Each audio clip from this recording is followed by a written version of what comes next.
broken teeth, and spitting blood. Oh my.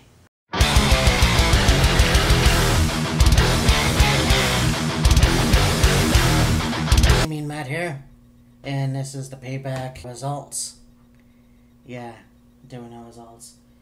It was a very interesting show, actually. A very good show, as a matter of fact.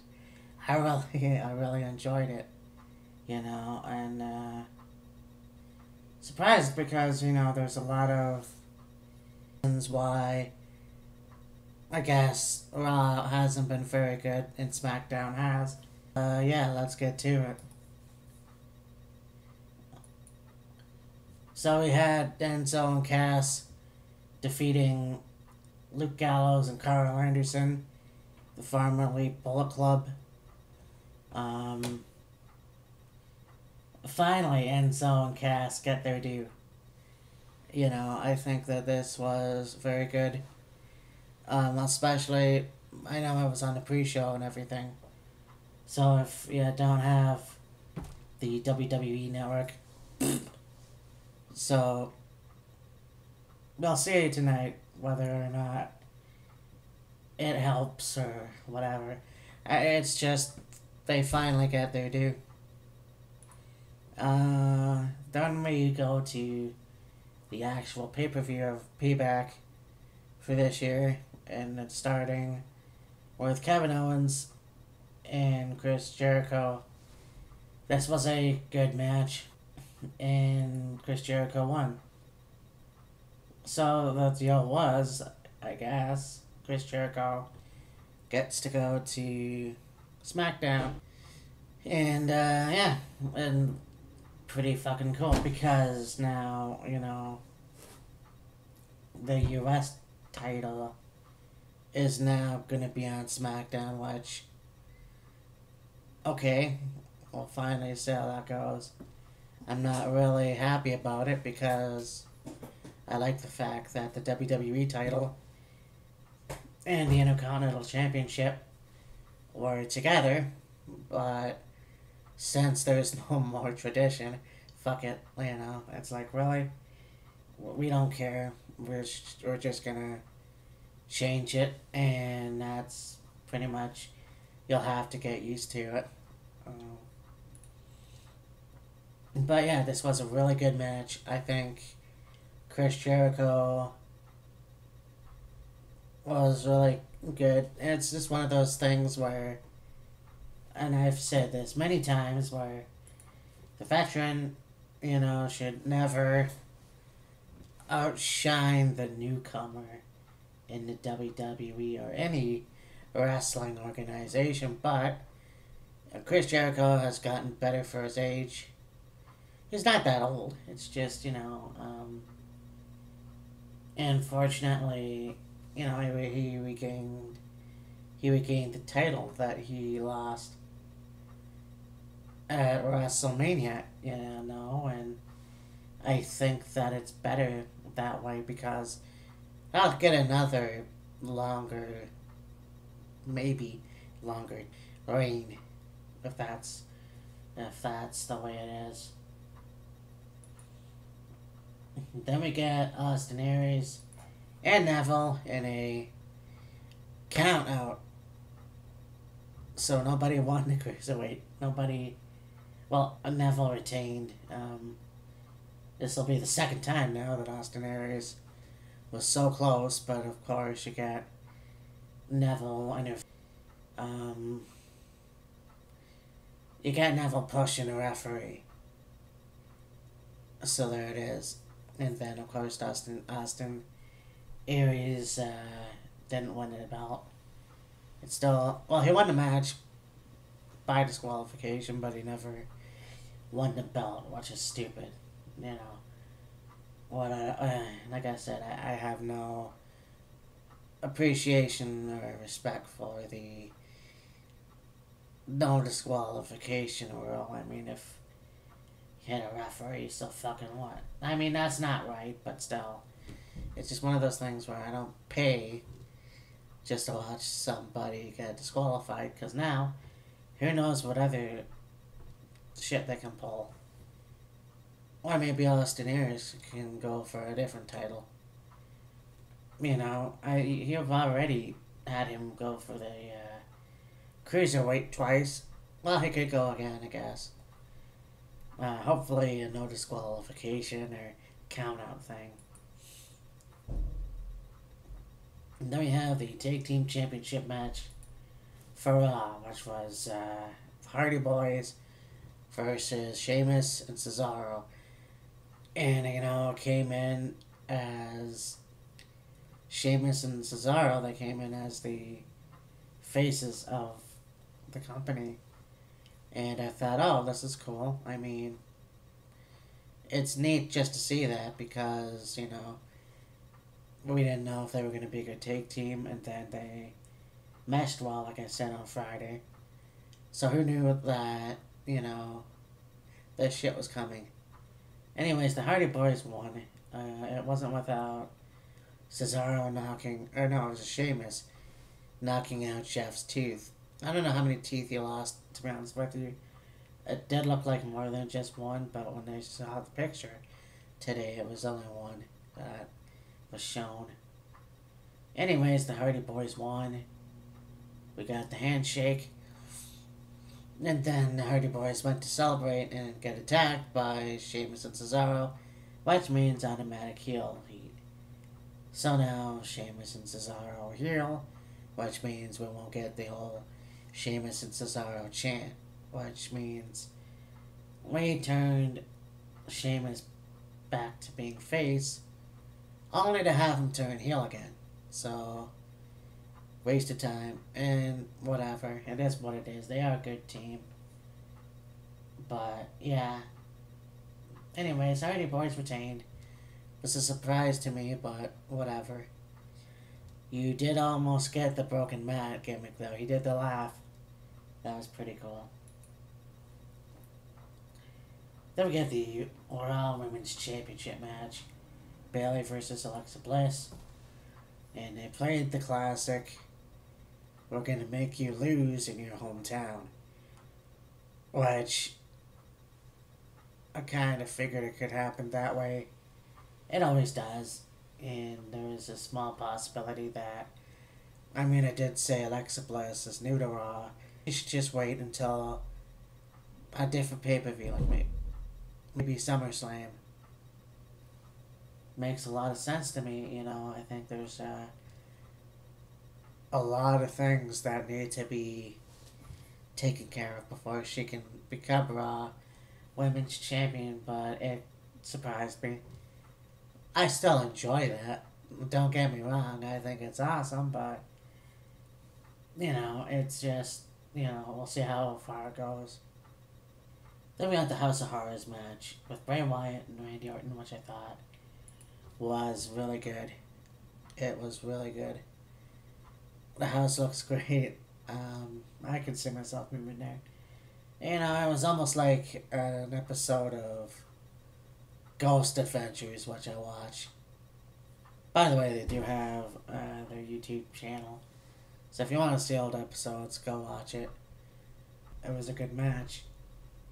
And so, Randy Orton takes the limo to this house, which we assume is Bray Wyatt's house, and then looks for him, and it gets hit from behind. Then the match will start. It goes a little back and forth, and then they go into the kitchen, which looks vintage, looks really nice. Whatever. And then we have the whole thing where Bray Wyatt decides to throw the fridge on top of Randy Orton. What happened was, it looked like it bounced off Randy Orton rather than hit him. So I don't think it really trapped him or anything. But he managed to make his way down the ring and it was cool because he came down to his original theme with the lights out, and then the lights went back on as soon as he was in the ring. He raises his hand, and who's behind him? Randy Orton. So who knows how he got there. it was fucking cool because it went back and forth with the chair hitting and all this other stuff. So basically, it was no holds barred, which is awesome. But you got the interference of the Singh brothers and Jinder Mahal. You know, one thing I don't care for, and it's happened with the Intercontinental Championship. They steal the belt, you know, and it's like, okay, well, we're gonna take the belt from you that we didn't earn, and then, you know, when the time comes, it's not gonna be special when we face each other, and it's not, because you basically just showed me that Jinder Mahal could be the champion, or what he would look like as the champion, you know, all that kind of shit. So really, you fucked it all up for me. So if he wins the title at Backlash, it's not gonna be cool or special or anything. But Bray Wyatt won after the interference of Jinder. Whatever. I really do enjoy seeing the East Indian Canadian connection, or something like that. It's pretty cool. I just hate the whole title stealing. That's not right. Before that, though, well, we had Seth Rollins versus Samoa Joe. And like I said in the review, I thought Samoa Joe was going to go through Seth Rollins, and well, I can't say unfortunate. It didn't happen for some reason, and they decided that they were going to give Seth Rollins a big push. So not only did he beat Triple H at WrestleMania, he got one over on Samoa Joe. So yeah, tonight's going to be interesting to see what happens. Very cool. It was a good match. You kind of thought it would go Seth Rollins' way. You kind of thought it would go Samoa Joe's way, but it didn't. And there you go. I think there's a lot of close calls in that match, but there it is. I think this was a really good match. You know, and it wasn't really a fight, but it was a good match. And Seth Rollins, once again, wins at a pay-per-view this year. Then we get the main event, which was Braun Strowman versus Roman Reigns, and holy fucking shit. Because Brock Lesnar, I thought, would have made an appearance, and we would have seen Braun Strowman and Roman Reigns stare down each other like in the past, but that didn't happen. What did happen, though, is a beating on Roman Reigns courtesy of Braun Strowman, and it was kind of disturbing, actually. You don't see this very much. You don't see this at all anymore in WWE. And Braun Strowman already beat down broken Roman Reigns, and it was already a close call. You know, I think that putting the steps on, slamming the steps onto Roman Reigns was interesting enough, and I thought, oh, maybe there's internal injuries. Of course, he starts bleeding from the mouth, hence the match eventually went to the favor of Braun Strowman. But then you get the aftermath on Raw Talk, where Roman Reigns is coming out to Gorilla, and he's bleeding from the mouth, and you can hear him wheezing, which was kind of disturbing. But then you get Braun Strowman coming out and trying to kick his ass, but Roman Reigns beat him down a little bit. Kind of interesting to see how they can make Braun Strowman seem like a real asshole with not being satisfied on how he beats down his opponent. So I think what also is a little disrespectful, and it's just me. I know that a lot of people don't care about certain wrestlers. The fact of the matter is, if you're gonna do that, where you're gonna go thank you Braun or whatever, just because they beat up the wrestler you hate, to me that's just disrespectful. I mean that's not good. I mean that's very immature. They're come out there to entertain. They don't need that shit. They could boo them all you want, but why would you fucking go and do something like say something like that? Those chants weren't necessary. Roman Reigns didn't look very well. I don't have any words for that except shocking. You know, it hardly happens anymore. But there's your blood. Anyways, good show. It was a good show. Which I never thought I would say about Raw.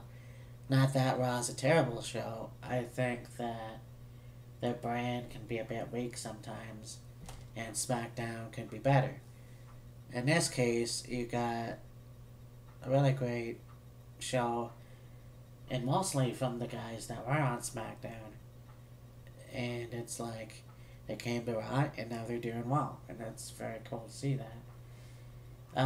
The Alexa Bliss becoming a women's champion for Raw, very cool. Of course, first time winning both Raw and SmackDown championship.